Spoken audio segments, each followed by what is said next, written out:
Assalamualaikum warahmatullahi dan salam sejahtera kepada bangsa Walaberi sekalian. Video kita pada kali ini, kita akan kembali kepada topik lain yang ditanya, lain yang dijawab. Versi Anak Tan Sri. Kita intro dulu.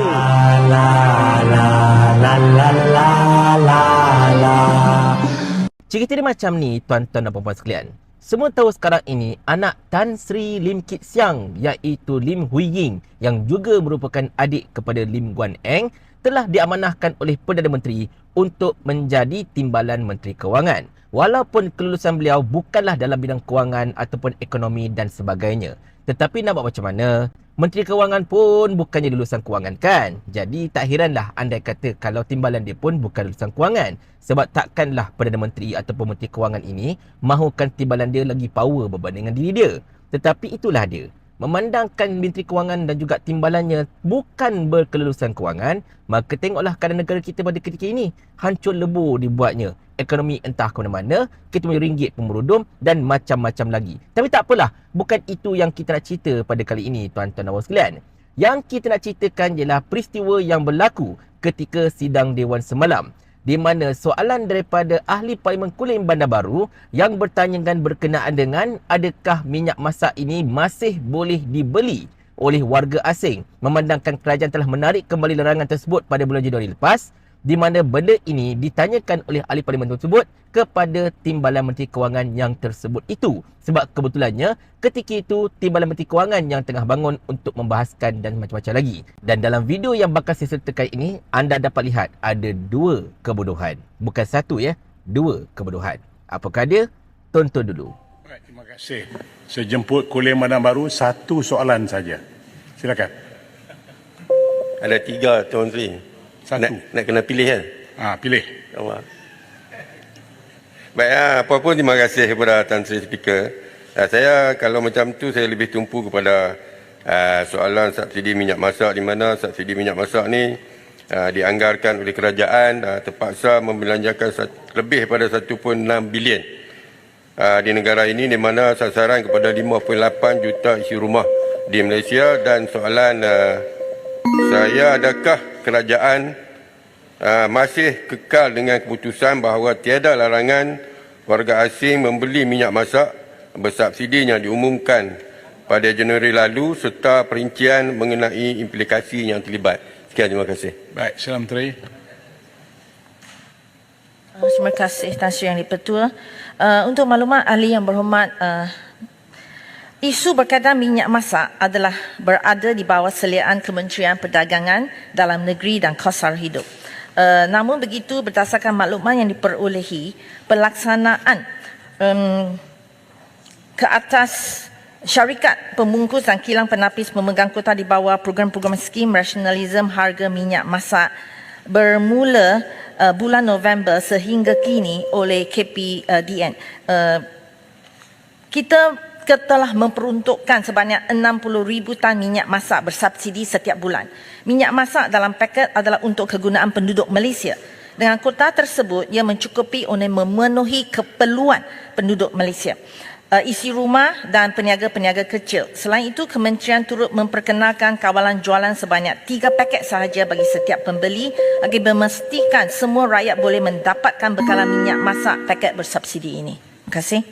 Baik, saya jemput Speaker tak jawab soalan, Speaker. Dan Speaker tak jawab soalan. Soalannya, warga asing boleh beli tak boleh beli? yalah, Itu soalan, dia tak jawab. itu jawapan yang diberikan di Menteri. Tapi tak tepat lah.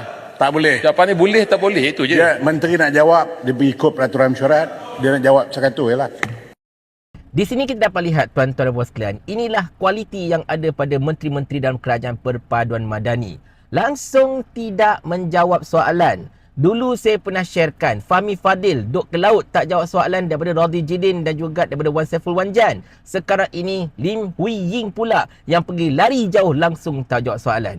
Orang tanya, adakah kerajaan masih lagi mengekalkan tidak ada larangan untuk warga asing beli minyak masak paket bersubsidi?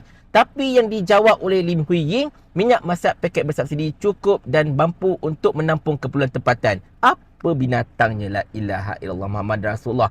Orang tanya lain lah Dul. Orang tanya boleh ataupun tidak warga asing ini beli minyak masak paket. Sebab sekarang ini subsidi yang ditanggung oleh kerajaan adalah sangat-sangat tinggi. So tak baguslah kalau orang warga asing ini boleh beli benda yang disubsidikan oleh negara kita kepada rakyat Malaysia. Sebab mereka tak bayar cukai. Mereka tak dikutip levy pun masalahnya. Tapi yang dijawab oleh Lim Hui Ying, bekalan minyak masak adalah mencukupi untuk keperluan rakyat tempatan dan sebagainya. Tak ada kena-mengena. We don't care cukup ataupun tidak minyak masak paket ni untuk keperluan tempatan. Yang kita pentingkan sekarang ini ialah warga asing ini tak patut langsung dapat minyak masak paket bersubsidi.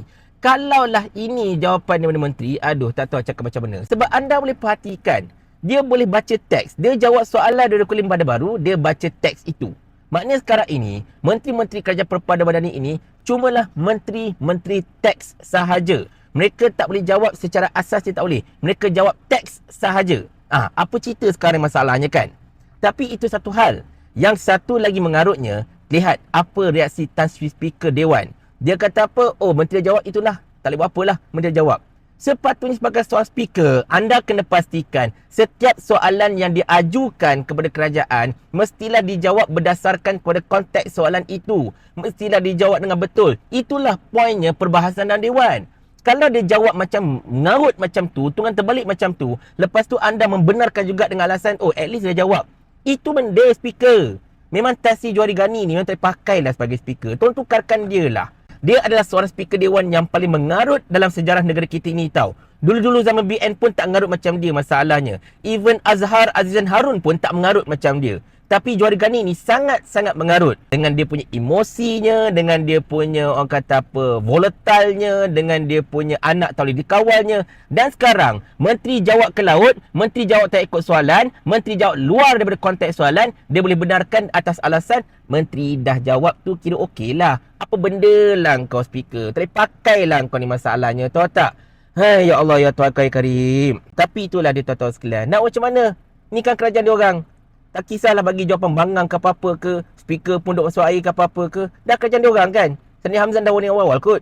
Kerajaan ni kerajaan kami. Jadi ikut suka kami lah. Paling kurang aku ada formula. Ni kau ada menteri berlambat-lambat ni satu formula pun tak ada. Otak letak dekat mana? Saya ulah. Sampai Abang Jamil mampus.